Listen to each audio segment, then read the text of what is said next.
আসসালামু আলাইকুম। আজকে আমরা চলে আসলাম ইলেকট্রিক বাইক জগতের সবচেয়ে বড় শোরুম, যেটা স্মার্ট ই বাইক। ভিউয়ার্স, আপনার অনেকে কোশ্চেন থাকে, হোসেন ভাই আমরা ইলেকট্রিক বাইক কিভাবে চালাতে পারি বা বৃষ্টি বাদলে চললে কোনো সমস্যা হয় কিনা। তো সবার আগে আজকে কিউএনএ ভিডিও নিয়ে আসলাম। তার আগে আমি ভিডিওতে সম্পূর্ণ সাহায্য করবো তালহা, আসসালামু আলাইকুম। ওয়ালাইকুম সালাম, কেমন আছেন? আলহামদুলিল্লাহ। ভাইয়া, তোমাদের শোরুমের নাম এবং ঠিকানা একটু বলে দাও। আমাদের শোরুমের নাম হচ্ছে স্মার্ট ই বাইক, আর আমাদের শোরুমের লোকেশন হচ্ছে উত্তর যাত্রাবাড়ি, বিবির বাগিচা 3 নাম্বার গেট। বিবির বাগিচা 3 নাম্বার গেট। সারা বাংলাদেশ দেশ থেকে যে যেখানে আসেন যাত্রাবাড়ি মোড়ে চলে আসবেন। মোড়ের ঠিক পিছনে, যাত্রাবাড়ি থানার পিছনে 5 মিনিট হেঁটে আসলে কিন্তু আমাদের শোরুমটা পেয়ে যাবেন। আচ্ছা, আমি যে আসার সাথে সাথে বললাম যে একটা বড় শোরুম আসছে, আসলে তোমাদের শোরুমে আসলে বড় শোরুম কি কি কালেকশন পাওয়া যায় একটু বলবো, আসলে বড় বড় কারণটা কি? আমাদের শোরুমের কালেকশন আসলে বড় বলার কারণ হচ্ছে কালেকশনের দিক দিয়ে স্মার্ট ই বাইক কিন্তু কোনো সময় কম দিয়ে রাখে না। তো তারই ধারাবাহিকতায় কিন্তু আজকে আমাদের শোরুমে ভরপুর কালেকশন আছে, এবং আশা করি এক নজরে এই ভিডিওটার ভিতরে আমরা ছোট্ট করে আমাদের সব কালেকশন গুলো দেখাই দিব। আচ্ছা, কিছু কোশ্চেন থাকে আমাদের ভিউয়ারদের, যেহেতু আমি অনেকদিন ধরে কাজ করতেছি ইউটিউব নিয়ে, ইলেকট্রিক বাইক নিয়ে। তো ইলেকট্রিক বাইকে কিছু কোশ্চেন থাকে, কোশ্চেন গুলো একটু অ্যান্সার দাও তো। মানে আমরা যে ওয়াটারপ্রুফ বলি, যে ইলেকট্রিক বাইক গুলো বৃষ্টিতে চলালে কোনো সমস্যা হয় কিনা একটু বলবা। ইলেকট্রিক বাইক আসলে এটা একটা মোস্ট একটা কোশ্চেন, সকলেই কোশ্চেনটা করে যে ইলেকট্রিক বাইক বৃষ্টিতে চালানো যায় না বা সমস্যা হয়।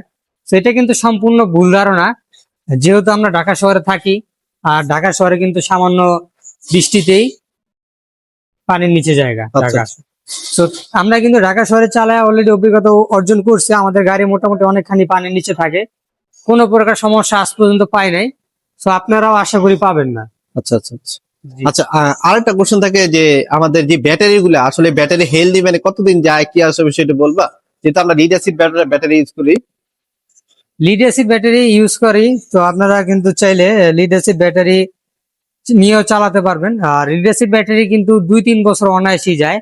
একটা মোবাইল যেরকম আপনি নিয়মিত চালান, চার্জ করেন, ওটার পারফরমেন্স কিন্তু ভালোই দেয়। জি। সো গাড়িটাও হচ্ছে সেম ইলেকট্রনিক্স যেহেতু ডিভাইস, এটা কিন্তু নিয়মিত চালাবেন, চার্জ দিবেন, দেখবেন আলহামদুলিল্লাহ আল্লাহর মধ্যে 2-3 বছর প্লাস পাবেন।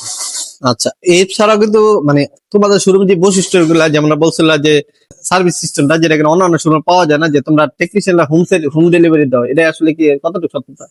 আমরা এটা আসলে একবারে ঠিক কথা, আমরা কিন্তু হোম সার্ভিস দেই। সো হোম সার্ভিসটা আসলে কিভাবে দিই, দেখা গেল আপনার গাড়িতে কোনো সমস্যা হয়েছে, আপনি স্মার্ট ব্যাগ থেকে একটা গাড়ি নিচ্ছেন, আচ্ছা, এখন মেজর একটা প্রবলেম দিয়েছে, এটা কেউ সলভ করতে পারতেছে না।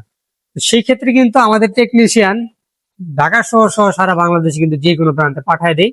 তারপর আমাদের টেকনিশিয়ান গিয়া গাড়িটা কাজটাকে ওকে করে দিয়ে আসে। সেই ক্ষেত্রে কিন্তু এই সাপোর্টটা তারা দিতে পারবে ইনশাল্লাহ। তো ভিউয়ার্স, আপনি চেষ্টা করবেন এমন একটা শোরুম থেকে গাড়ি নেওয়ার জন্য, যেটা কিনা আসলে আপনার যে সার্ভিসটা দেয় ওটার জন্য সবচেয়ে ভালো হয়। তো সবার লাস্ট তুমি ঠিকানাটা বলে একটু শেষ করতে চাচ্ছিল। আচ্ছা, ঠিকানাটা আমি আরেকবার বলে দিই। আমাদের শপের লোকেশন হচ্ছে উত্তর যাত্রাবাড়ি, বিবির বাগিচা 3 নাম্বার গেট। বিবির বাগিচা 3 নাম্বার গেট আসলে কিন্তু ডিপ্লেসিং হাসপাতাল আছে, যেটা দেখছেন সম্ভবত জি। মেন রোডে অবস্থিত হাসপাতালটা। তো হাসপাতালের পিছনে আমাদের শোরুম, হাসপাতালের সামনে এসে ফোন দিলেই হবে। আর আমাদের কিন্তু আরো অনেক কালেকশন আছে, ইনশাল্লাহ ভিডিওটা যদি আপনারা পুরোটা দেখে থাকেন তাহলে আপনাদেরকে ধন্যবাদ। আর আপনারা কিন্তু এরকম কালেকশন পেতে হলে সাবস্ক্রাইব ফলো করে রাখবেন, কি বলেন? জি, অবশ্যই অবশ্যই চ্যানেলটা সাবস্ক্রাইব করে রাখবেন। সবাই ভালো থাকবেন, সুস্থ থাকবেন। আল্লাহ হাফেজ। আসসালামু আলাইকুম।